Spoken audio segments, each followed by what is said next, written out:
నమస్కారం. ఇది ఒకటి పెద్ద రికవరీ ఇది మన దగ్గర వరంగల్‌లో చేయడం జరిగింది. రిగార్డింగ్ హషీష్ ఆయిల్ కూడా అంటారు. సో, ఇది బేసికల్లీ ఏముంది దీంట్లో మనము ఇప్పుడు నలుగురు ఫెండర్స్‌ని పట్టుకున్నాము. వీళ్ళందరూ కూడా ఇది మల్కాన్‌గిరి డిస్ట్రిక్ట్ ఒడిశా రాష్ట్రంకి సంబంధించిన వాళ్ళు. ఒకడు మాత్రం ఏపీకి సంబంధించిన వాడు. ఆయన కూడా అక్కడ బార్డర్‌లోనే అల్లూరి జిల్లా ఉంది. అక్కడ బార్డర్‌లోనే ఉండేవాళ్ళు. అండ్ ఇంకో అక్యూజ్డ్ ఆయన పరారీలో ఉన్నాడు. సో, వీళ్ళ డీటెయిల్స్ వచ్చేసి హంతల్ సన్ను అని అండ్ హంతల్ సన్యాసి. వీళ్ళిద్దరూ కూడా 23 ఇయర్స్ ఉన్నారు. అట్లాగే వీళ్ళిద్దరూ కూడా మల్కాన్‌గిరికి సంబంధించిన వాళ్ళు. ఒకడు కండేల చిన్న అని ఉన్నాడు. కండేల చిన్న బాబు. ఇతనిది అక్కడ అది ఏఎస్ఆర్ జిల్లా బార్డర్‌లోనే. దెన్ ఒకటి కృష్ణ హంతల్ అని ఇతనిది కూడా మల్కాన్‌గిరి. అట్లాగే ఇంకో ఆయన కిల్లో పాండు అని ఇతనిది కూడా అక్కడ అది లండంపల్లి అని ఉంది అక్కడ ప్లేస్. అక్కడికి సంబంధించిన వాడు. సో, వీళ్ళు నలుగురు కూడా బేసికల్లీ ఫ్రెండ్స్. ఈ ఎవరైతే ఈ కిల్లో పాండు అని ఉన్నాడో వీడు ప్రస్తుతానికి మన దగ్గర లేడు.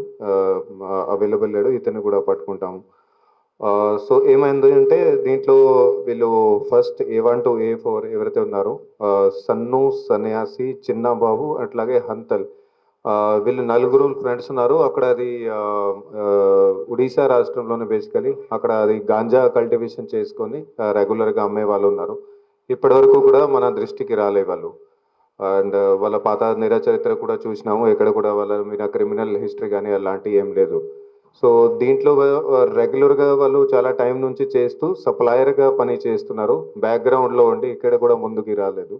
సో, దీంట్లో ఇప్పుడు ఏం చేశారు వాళ్ళు ఇది గాంజా ఇది డైరెక్ట్‌గా అది సేల్ చేస్తే పెద్దగా ఇన్‌కమ్ కావట్లేదని, ఇప్పుడు గాంజా కాకుండా వీళ్ళకి నా కిల్లో పాండు ఎవరైతే ఉన్నాడో ఇతను సజెస్ట్ చేసిండు. దట్ ఇది హ్యాష్ ఆయిల్ అమ్మితే ఇంకా కూడా అది ఎక్కువ ప్రాఫిట్ వస్తది అని. సో, ఆ నేపథ్యంలో వీళ్ళు ఇది గాంజా అది కూడా గాంజాతోనే వస్తది కాబట్టి గాంజా కల్టివేషన్ ఇట్లా చేశారు. సో, దాని తర్వాత అది ఎక్కువ క్వాంటిటీలో వాళ్ళ దగ్గర అది గ్యాదర్ అయిపోయి తర్వాత ఆయన కిల్లో పాండుతో మాట్లాడుకొని అతని దగ్గర ఏదో మెషిన్ ఉంది. అది మెషిన్ అతని దగ్గర తెప్పించి అక్కడే ఒడిశాలోనే అక్కడ అది తెప్పించుకున్న తర్వాత దాన్ని అక్కడ రీప్రొసెసింగ్ అంతా చేసుకొని దాని నుంచి వాళ్ళు అది హ్యాష్ ఆయిల్ తయారు చేశారు. దాదాపు 40 కిలోగ్రామ్స్ అది వాళ్ళు హ్యాష్ ఆయిల్ అక్కడ వాళ్ళు తయారు చేశారు. సో, 40 కిలోగ్రామ్ తయారు చేసుకొని దాంట్లో 20 కిలోలు ఈయన కిలో పాండు ఆయన ఉంచుకున్నాడు. అతనికి సంబంధించిన నెట్‌వర్క్‌లో అమ్ముకోవడానికి. 20 కిలోలు వీళ్ళ నలుగురికి ఇచ్చిండు. వీళ్ళందరికీ కూడా 5 కేజీస్ చొప్పున అట్లా మీరు అందరూ కూడా సేల్ చేయండి. అండ్ దీని తర్వాత వాళ్ళు కూడా డిస్కస్ చేసినారు. ముంబైలో ఏదో వాళ్ళకి కాంటాక్ట్ ఉంది. అక్కడికి పోయి అమ్ముకుంటామని. సో, ఆ ప్లానింగ్‌లో వాళ్ళు 19థ్ నాడు అక్కడ నుంచి కోనార్క్ ఎక్స్‌ప్రెస్ ట్రైన్‌లో అక్కడ ఎక్కారు ఒడిశాలోనే. కోనార్క్ ఎక్స్‌ప్రెస్ ట్రైన్ ఎక్కిన తర్వాత 19థ్ నాడు నిన్న అది 20థ్ మార్నింగ్ ఇది మన దగ్గరికి చేరుకున్నారు. మనకు కొంచెం ఇన్ఫర్మేషన్ ఉండేది అటు ఇట్లా ఇట్లా నడుస్తుంది అని. సో, రెగ్యులర్‌గా మనం చేస్తూ ఉంటాము చెకింగ్ బస్ స్టాండ్‌లో గానీ, రైల్వే స్టేషన్స్‌లో గానీ. సో, ఇక్కడ ఇది వరంగల్‌లో ఇది చెకింగ్ నడుస్తుంది అని వాళ్ళు ఇక్కడికే దిగారు. అది ఏదో వాళ్ళు ట్రైన్‌లో అది చెకింగ్ చేసి పట్టుకుంటారని. సో, దిగిన తర్వాత ఇక్కడే వాళ్ళు స్టే చేశారు. స్టే చేసిన తర్వాత ఈరోజు మళ్ళీ ట్రైన్ ఎక్కి వెళ్ళిపోదామని అట్లా ప్లానింగ్‌లో ఉండే. సో, మాకు అది ఇన్ఫర్మేషన్ వస్తే ఈరోజు చెకింగ్ చేస్తే వాళ్ళ నలుగురిని ఈరోజు పట్టుకోవడం జరిగింది. అండ్ వాళ్ళ దగ్గర అది 20 కిలోలు ఇది హ్యాష్ ఆయిల్ అది కూడా పట్టుకోవడం జరిగింది. ఇది చాలా విలువైన ఉంది. ఇది ఒక్కొక్క కిలోగ్రామ్ దాదాపు 12.5 లాక్స్ వరకు ఉంది. సో, అది 20 కిలోస్‌కి చూస్తే 2.5 కరోడ్ వరకు దీనికి ఇది మార్కెట్ వాల్యూ ఉంది. మరి దానిలో ఇంకా స్ట్రీట్ వాల్యూ అనొచ్చు దట్ ఇంకా కూడా హైయర్ కాస్ట్ కూడా ఉంటది. ఇది సప్లయర్ బట్టి చెప్పిన రేట్ ఇది. సో, వీళ్ళ దగ్గర అది నలుగురు దగ్గర నుంచి 20 కిలోలు అది హ్యాష్ ఆయిల్ అది 2.5 క్రోర్స్ వర్త్ అట్లాగే 3 మొబైల్స్ ఫోన్స్ అంతా కూడా అది సీజ్ చేయడం జరిగింది. వాళ్ళని ఇమ్మీడియేట్‌లీ ఇది కోర్ట్‌కి ప్రొడ్యూస్ చేసుకొని రిమాండ్‌కి కూడా అప్లై చేస్తాము. అట్లాగే ఇది ఎవరైతే కిల్లో పాండు అని ఉన్నాడో అతను వీళ్ళకి తయారు చేసి ఇచ్చేవాడు అక్కడ. సో, అతనికి గురించి కూడా టీమ్ పంపుకొని అతన్ని కూడా పికప్ చేయడం జరుగుతది. సో, ఈ టీమ్‌లో మనకి మన ఆఫీసర్స్ చాలా మంచి పని చేశారు. మెయిన్‌లీగా మన ఏసీపీ ఎస్‌బీ నుంచి జానీ నరసింహులు. అట్లాగే ACP Jitender Reddy, then inspector Satish, then Intezarganj inspector Shukoor, అట్లాగే SIs Sandeep Teja, then Purnachander Reddy, Lingarao, then ASI Subbiram Reddy, head constable Balaraju, Sriramulu, Rabbani, Raj Kumar, Ravinder, అట్లాగే కానిస్టేబుల్స్ రాజేందర్, పాషా, రమేష్, విక్రమ్, రాజయ్య, సురేష్, చంద్రశేఖర్, అట్లా మరియు ఇంకో రమేష్, రమేష్. సో వీళ్ళందరూ కూడా చాలా మంచి వర్క్ చేశారు. ఇది యాక్చువల్గా అది ఇది మనం సప్లై స్టేజ్లోనే మనం ఇది పట్టుకున్నాము. జనరల్గా ఏముంటుంది, కన్జ్యూమర్స్ దగ్గర చేరుతారు, అప్పుడు చిన్న చిన్న క్వాంటిటీ ఇది పట్టుకోవడం జరుగుతుంది. కానీ ఇది సప్లయర్ స్టేజ్లోనే మనం ఇది కేసు అంతా డిటెక్ట్ చేసుకొని వీళ్ళని పట్టుకోవడం జరిగింది. సో ఇది పెద్ద అచీవ్మెంట్ ఉంది. ఇది వాల్యూ కూడా చాలా పెద్దగానే ఉంది. సో మా టీం మెంబర్స్కి అందరికీ కూడా శుభాకాంక్షలు తెలుపుతున్నాము. సో వాళ్ళకి ఇది ప్రాపర్గా అది బహుమతి అది కూడా ఇవ్వడం జరుగుతుంది. That is all. అండ్ అది అదర్వైజ్ కూడా గాంజా సంబంధించి మన కమిషనరేట్లో కూడా రెగ్యులర్గా మానిటరింగ్ అండ్ సూపర్విజన్ అది అంతా కూడా జరుగుతుంది. మన డ్రగ్ కంట్రోల్ టీం ద్వారా కూడా రెగ్యులర్గా చెక్కింగ్స్ అండ్ ఆల్ అంతా కూడా చేయడం జరుగుతుంది. అండ్ మీకు కూడా మేబీ ఇది ఇన్ఫర్మేషన్ వస్తూ ఉన్నదో దట్ అది ఎన్నైనా మనం కేసెస్ అది చేస్తున్నాము. అది ఇన్ఫాక్ట్ అది కన్జ్యూమర్స్ ఎక్కడైతే చిన్న చిన్న క్వాంటిటీ తాగుతున్నారో వాళ్ళ మీద కూడా మనం కేసెస్ బుక్ చేసుకొని అది కూడా చేస్తున్నాము. అట్లాగే ఇలాంటిది పెద్ద లెవెల్ ఎవరైతే సప్లయర్స్ అదర్వైజ్ పెడలర్స్ ఎవరైతే సెల్లర్స్ ఉన్నారో వాళ్ళ మీద కూడా దృష్టి సారించి వాళ్ళని కూడా పట్టుకోవడం రెగ్యులర్గా జరుగుతుంది. సో దీంట్లో ఒకటి ఉంది దట్ అది ఈ మాధ్యమం ద్వారా అది పబ్లిక్కి కూడా అపీల్ చేస్తున్నాము. రెండు ఒకటి అంటే ఎక్కడైనా ఇన్ఫర్మేషన్ ఉంటే ఎవరైనా ఎక్కడైనా ఎనీ సార్ట్ ఆఫ్ ఇది నార్కోటిక్ డ్రగ్స్ ఏదైనా కన్జ్యూమ్ చేస్తున్నారు, దయచేసి మాకు ఇన్ఫర్మేషన్ ఇవ్వండి so that we can take action. అట్లాగే ఇది కాకుండా ఎవరైనా మీకు తెలుసు దట్ ఇప్పుడు కొత్తగా వాళ్ళు జాయిన్ అవుతున్నారు, వాళ్ళకి ఇది వాళ్ళు ఎలాంటి కూడా అమ్మడంలో వాళ్ళు ఇన్వాల్వ్ లేరు, ఎలాంటి ట్రాన్స్పోర్టేషన్లో డిస్ట్రిబ్యూషన్లో వాళ్ళ ఇన్వాల్వ్మెంట్ లేదు, కేవలం ఇది కన్జంప్షన్లోనే ఉన్నారు, కేవలం ఇది గాంజా తాగే దాంట్లో లేకపోతే ఇది హ్యాష్ ఆయిల్ తాగే దాంట్లో వాళ్ళ ఇన్వాల్వ్మెంట్ ఉంది.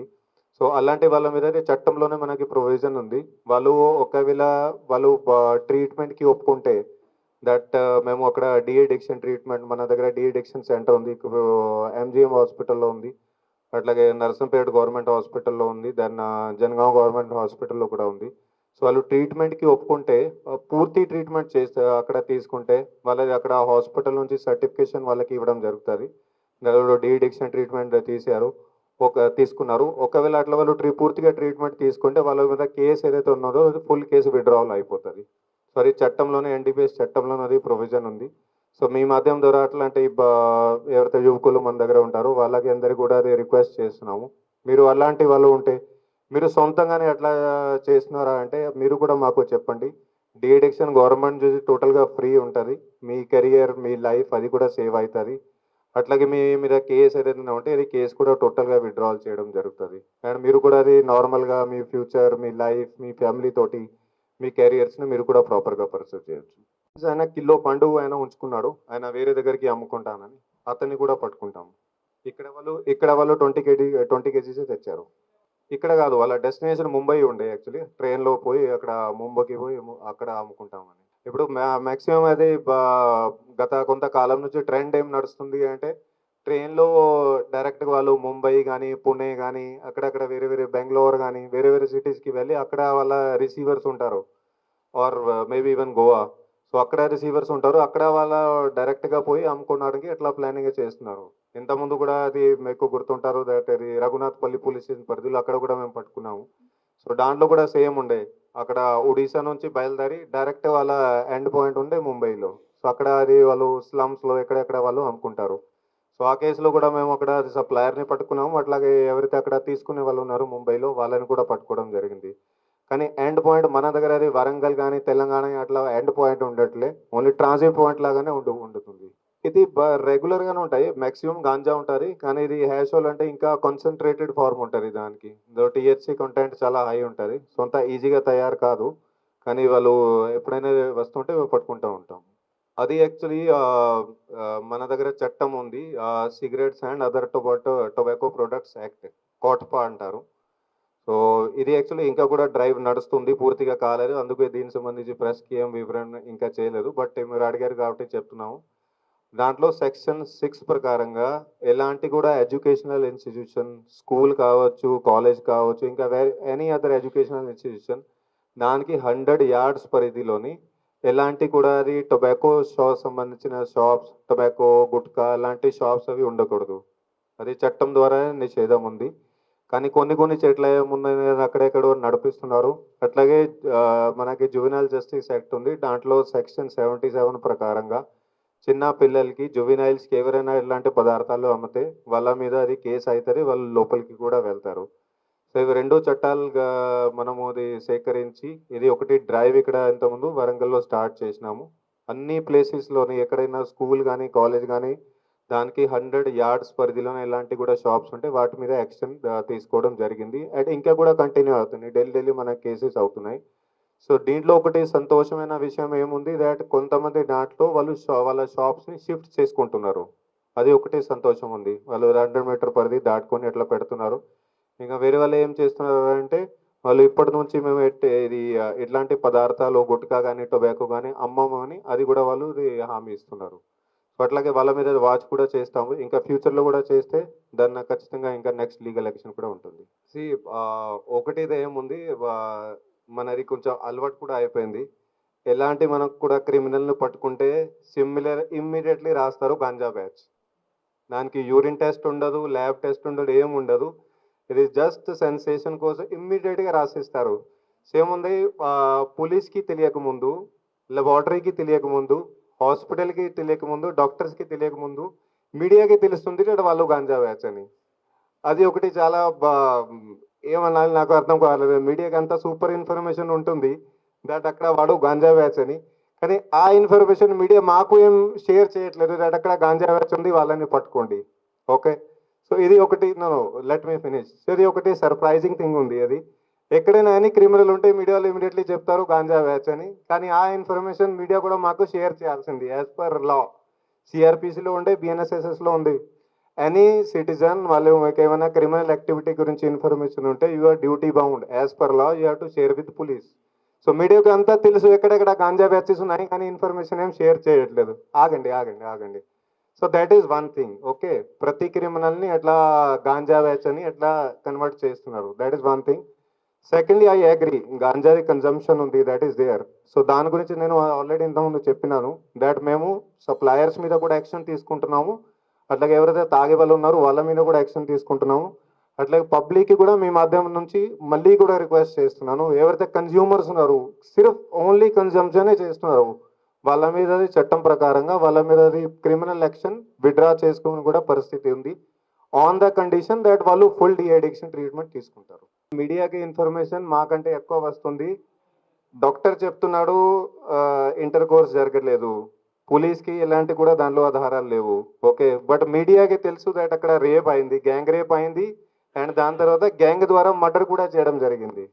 డాక్టర్ చెప్తున్నాడు sir it is not a case of murder. అమ్మాయి ఆమె స్టేట్మెంట్ రికార్డ్ చేసుకొని చెప్పింది గైడ్ చేసుకుంటున్నా అని. అంతా జరిగిన తర్వాత కూడా ఇప్పుడు మీడియా వాళ్ళు చెప్తున్నారు అయింది, గ్యాంగ్ ద్వారా మర్డర్ చేయడం జరిగింది. దాన్ని మన సమాజం ఎట్లా పోతుంది మనం ఆలోచన చేయాలి. మీరు అర్థం చేసుకోవచ్చు నేను ఏమంటున్నా. ఇప్పుడు డాక్టర్ చెప్తున్నాడు జరగలేదు.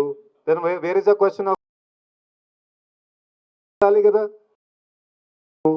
దెన్ డాక్టర్ చెప్తున్నాడు అది మర్డర్‌కి ఏం దాంట్లో ఆస్కారం ఏం లేదు. మరి అమ్మాయి అమ్మాయి స్టేట్మెంట్‌లో ఆడియో రికార్డ్ ఇంతకుముందు చేసింది అంటున్నా. ఈ 3 ఆధారాలు ఉన్నా కూడా ఈవెన్ దాన్ని సృష్టించి దానికి ఏం చేయాలి? Ultimately there is a provision that false information spread ఎవరైతే చేస్తారో వాళ్ళ మీద కూడా యాక్షన్ ఉంటది. We should not go to that level. Okay. So మీకు కూడా రిక్వెస్ట్ ఉంది. సెన్సేషనలిజం వన్ థింగ్ ఉంటది. కానీ చట్టం పరంగా ప్రాపర్‌గా పోవాలి అండ్ మన సమాజంలో పబ్లిక్ ఆర్డర్ డిస్టర్బ్ చేయకుండా చూసుకోవాలి. అది కూడా బాధ్యత ఉంది. యు ఆర్ ఆల్ మీకు మీడియా అంటే ఫోర్త్ ఎస్టేట్ అందుకే అంటారు కదా. మీడియా మీద కూడా రెస్పాన్సిబిలిటీ ఉందిగా అది. సొంత రెస్పాన్సిబిలిటీ వహించాలి.